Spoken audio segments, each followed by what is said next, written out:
Welcome back to the Bears Capital Podcast. I'm joined here by Nick, and today, let's get right into it. A lot to talk about today. First off, the NFL preseason did get cut to 2 games. It potentially could be 0. We do not know yet, but this is a little bit of a bummer, especially because we're looking to see Trubisky and Foles battle it out. Who would win that? Definitely going to make the competition a little bit more tougher with those only 2 games and, quite possibly 0. They still are really not looking forward to making those, but just a bummer of a situation. But, we'll see what happens there. If the Bears do play preseason games, it'll be against the Broncos on August 22nd, and then the Niners August 29th. So, we will have to monitor that. Definitely something that will be a bummer to the competition, but just we'll keep an eye on it. But moving on. The Niners recently, Raheem Mostert recently said that he would like to be traded from the 49ers. Former Bear himself, he had played a couple games. I don't think he even got a carry. Should the Bears try and reach out to him and or to the Niners and get a trade? I don't really think we should, Mm-hmm. just because he finally had a decent season, Mm-hmm. a little over 100 carries, about 800 rushing yards, and then a couple touchdowns, but Mm-hmm. it's one season yet. He did have the great playoff performance, but is he going to be able to keep that up? Mm-hmm. And are we going to have the cap space? That's true. That is true. Because he wants more than who's the other running back? He wants I think. Telvin Coleman. Yeah. He wants money like him. Mm-hmm. But I don't see that happening. Mm-hmm. It have to be like more than $5-6 million. Mm-hmm. The Bears don't have that money to hand out to him, especially when we have David Montgomery and Tariq Cohen. That's true. Like you said, it wouldn't hurt to add him. I think, if managing the cap space, I think maybe if Montgomery is big sophomore season for him. He's gotta step up. If maybe we see a little bit like we did last year. I know he's young, but he's a little unproven. And if they want to add maybe a little bit of a spark to the offense, I could see this being maybe. This is a really bold prediction. But maybe adding him at the trade deadline if possible. But that all depends on cap space. And maybe Montgomery is having a good season. But if the Bears maybe do want like a spark to the offense, I feel like Mostert could add it. But like you said, maybe it's probably a little bit unrealistic. They probably would go after someone that's a little bit cheaper. But and I just think it'd show them already giving up on Montgomery after one season. Mm-hmm. Which we don't want that look. Yeah, we don't. That's true. He's got to show he can do it again. He didn't have the best last year, but the year beforehand, he was a solid guy. But with Montgomery, the games where we gave him carries Mm-hmm. and gave him maybe, I don't know what it was, maybe like 18 or more carries, Mm-hmm. he was getting 90 yards, a touchdown, and that's a solid performance out of him. Mm-hmm. Give him more yards, obviously, but Mm-hmm. not going to be a rookie like Saquon and just come out of the gun and just be the Mm-hmm. top 5 running back in the league. Mm-hmm. Yeah, and the Bears offense, for it to be successful, I feel like Montgomery, he really has to step up this year, which I feel like he could, but if he's not getting it done, it might not be Mostert, but maybe add someone a little bit, maybe even in free agency at the trade deadline that could help us run football. I consider Tariq Cohen, maybe like a little bit of a gadget player, like a utility man. He's good at running the ball, but we need like a true if this is hypothetically, if Montgomery does not perform well, a true, running back. I mean, Cohen is, but, you know, Cohen's more of a hmm receiving elusive third down back. He's not a hmm power back that's going to be able to yeah, make 20 plays a game. yeah. So that would, you know, Bears maybe look into that if worst case scenario. But yeah, let's see. So I think recently, Montgomery's going to have a good year. I think hmm hmm he's going to get that extra step, more carries. The hmm offense is going to improve. I think we're going to be fine with him. And I see Montgomery. I really do see it happening. I think a big part in that would be the offensive line improving. And we didn't really do anything this offseason to improve the offensive line, but I could see the new offensive line coach, Juan Costello, maybe.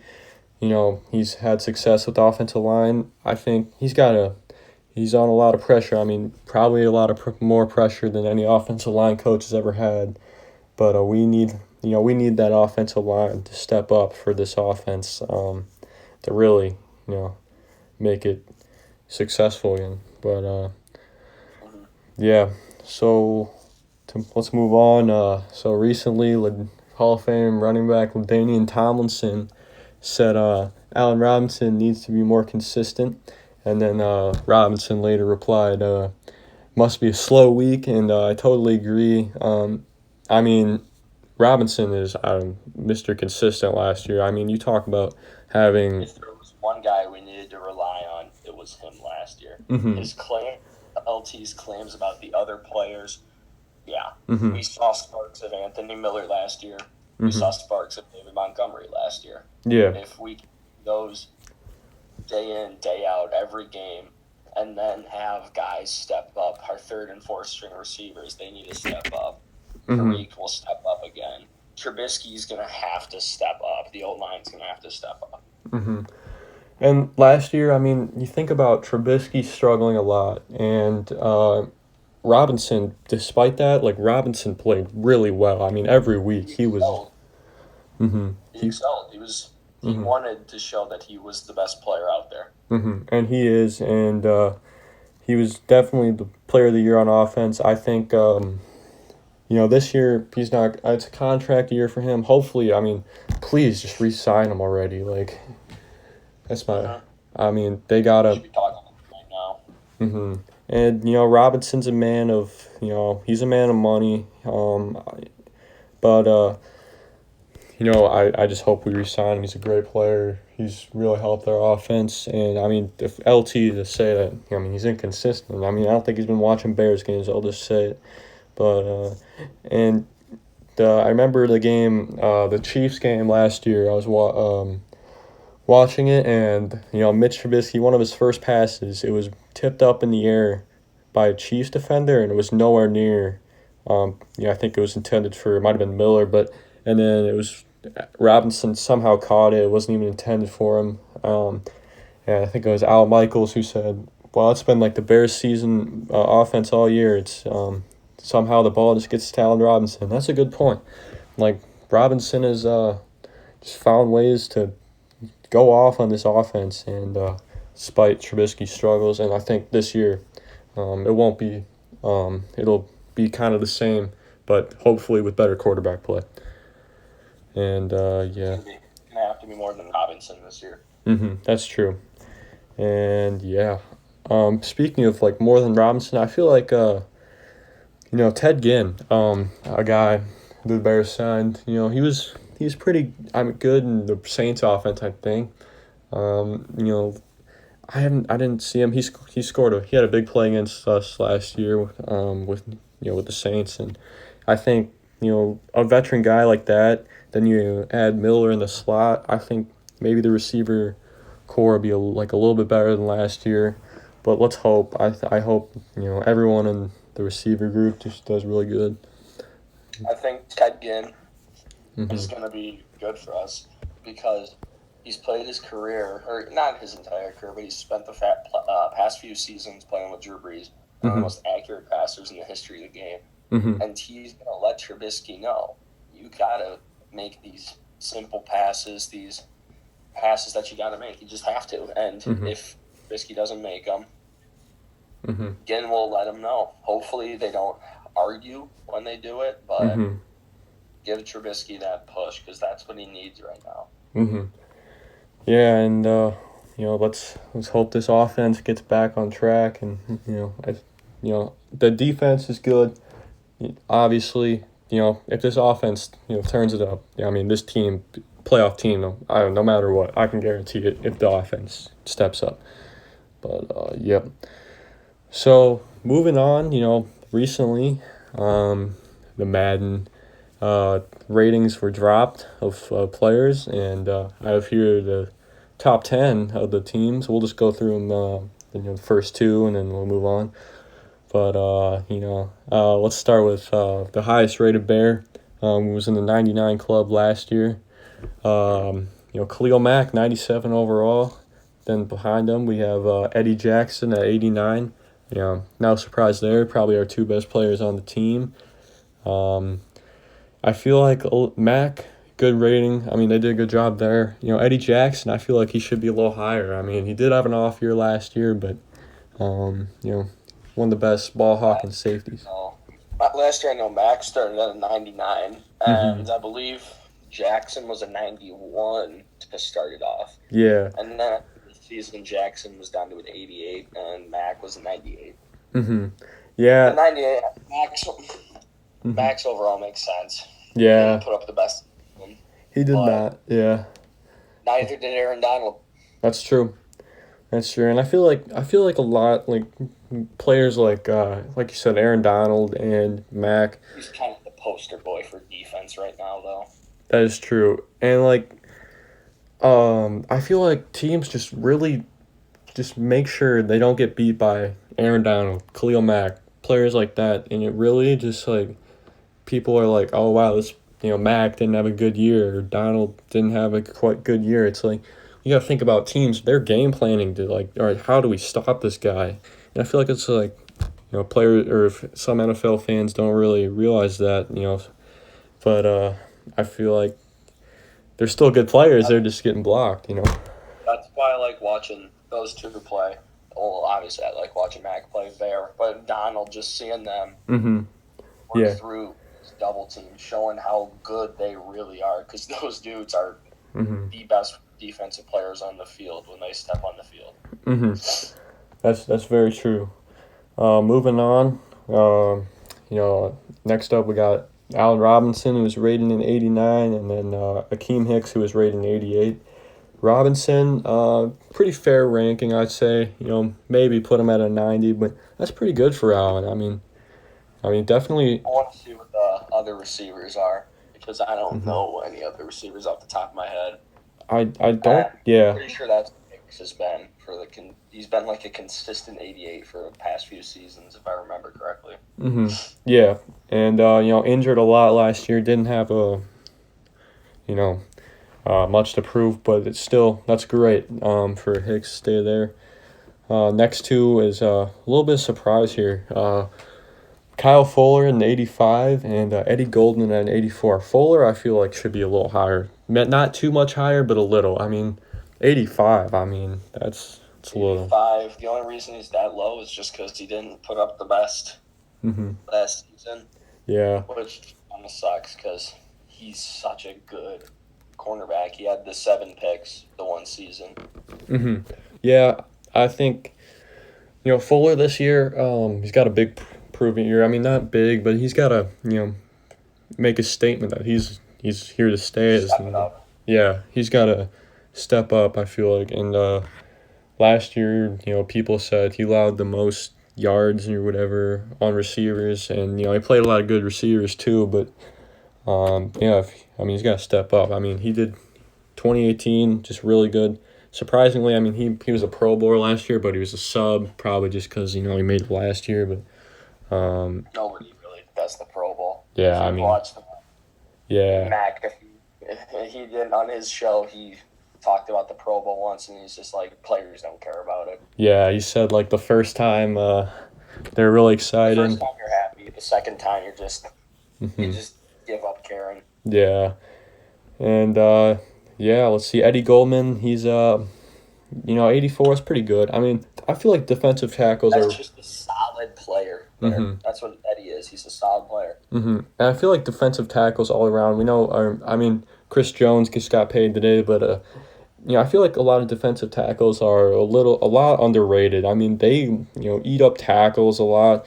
Really only relevant. I mean, in the run game, I feel like they get off the pass. They get a few sacks sometimes. I feel like, but a lot of people, besides like Chris Jones, Fletcher Cox, people like that, I feel like besides them, I mean, defensive ends are known, but like pure defensive tackles, I feel like aren't people don't know who they are, and this is an example right here. Eddie Goldman, really underrated player.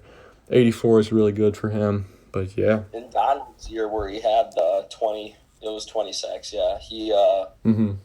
was playing interior line, not end like people thought he was. He was Yeah, working tackle. that's good. Yeah, that's great for Donald, and good for the defensive line position. And yeah, let's move on. Let's see. Next player is Roquan Smith at an 83 overall, and then Robert Quinn at an 82 overall. Roquan definitely should be higher in my opinion. Roquan is all over the ball, making tackles. He's still young. I get it. I get it. Maybe I would put him honestly at an 84, 85. 83 is a little low. But I think Roquan's the next big thing at the middle linebacker position. The dude, when he's on the field, he just looks like he's having fun. Mm-hmm. He just runs all over the place. He's making every tackle he can. He's a part of every single play. I agree. Yeah, he's definitely just got nose for the ball. I mean, in the next few years, I mean, he'll definitely be, higher overall and definitely be a better player for the Bears D. And then And he's gonna have the fire in him coming off the injury. that's true. Yeah. No player really wants to be out for that long. Mm-hmm. Yeah. I agree, and yeah, we'll see. Next, Robert Quinn, 82 overall. Honestly, like I didn't really know. I mean, I knew who Robert Quinn 11 was. and a half sacks last year out of him. Mm-hmm. And yeah, I think that's pretty good. Maybe just a little higher, but A little higher.